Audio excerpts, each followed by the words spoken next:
भाइयों, आखिरकार एक लंबे संघर्ष के बाद, जो कि मुख्य रूप से अहिंसात्मक था और जिसका नेतृत्व ऐसे विलक्षण व्यक्ति ने किया जो अहिंसा और सत्य को ईश्वर का पर्याय मानता था, परंतु स्वतंत्रता के किनारे पहुंचने के अंतिम चरण में भारत को खून की नदी में से होकर गुजरना पड़ा और यह नदी भारतीयों ने ही खोदी थी तथा इसमें भारतीयों का ही खून बह रहा था। अभूतपूर्व पैमाने पर लोगों का निष्क्रमण हुआ।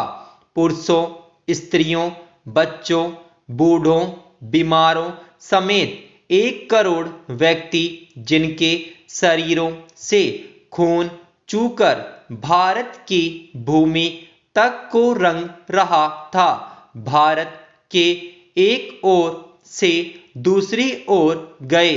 उन्होंने अपने पीछे न केवल मकान और जमीनें छोड़ी, बल्कि अपने घर के व्यक्तियों के मृत शरीर भी छोड़े। स्वतंत्र भारत के किनारे तक पहुंचने के लिए देश को यह मूल्य चुकाना पड़ा और वह 2 प्रभुता संपन्न राष्ट्रों भारत और पाकिस्तान में विभाजित हो गया। यह 15 अगस्त 1947 की बात है। कांग्रेस ने, जो वास्तविक रूप से 1885 से भारत की राष्ट्रीय वाणी थी, हमेशा भारत की एक राजनीतिक इकाई के रूप में संकल्पना की थी। कांग्रेस को अंत में भारत का विभाजन स्वीकार करना पड़ा।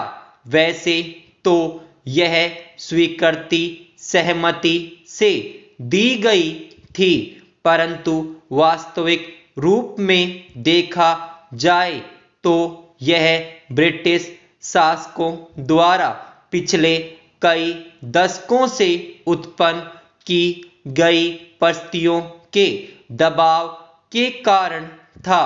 फूट डालो और राज करो की नीति पहले पहल अलीगढ़ मुस्लिम कॉलेज की स्थापना के साथ शुरू की गई। एक दूसरे के बाद आने वाले 3 ब्रिटिश प्रिंसिपलों ने पृथकता का विचार मुस्लिम नेताओं और छात्रों के मन पर बैठाया। सर सैयद अहमद को विभाजन मूलक विचारों को फैलाने के लिए उनसे हर प्रकार की मदद मिली।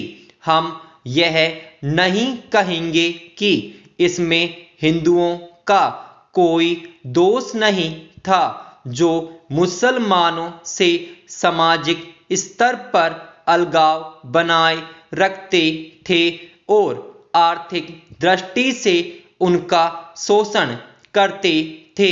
अलीगढ़ कॉलेज के अधिकारियों को अपने उद्देश्य की पूर्ति के लिए उपजाऊ भूमि मिली। यह सब कुछ पिछली शताब्दी के अंतिम वर्षों में हुआ।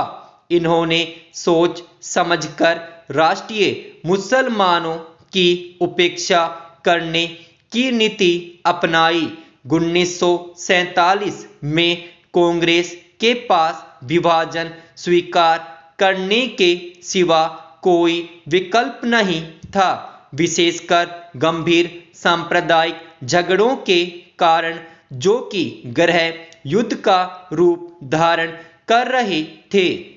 जिन्ना ने यह सुझाव भी दिया कि सांप्रदायिक आधार पर आबादी की अदला बदली की जाए। शायद वह बेहतर समाधान होता, क्योंकि इससे शायद वे क्रूर कृत्य न होते जो बहुत लंबे काल तक पड़ोस में रहने वालों के साथ उनके पड़ोसियों ने किए। विभाजन को स्वीकार करते हुए कांग्रेस ने 15 जून 1947 को दिल्ली में एक प्रस्ताव पास किया जिसमें अंतिम बार भारत की मूलभूत एकता का आग्रह किया गया था।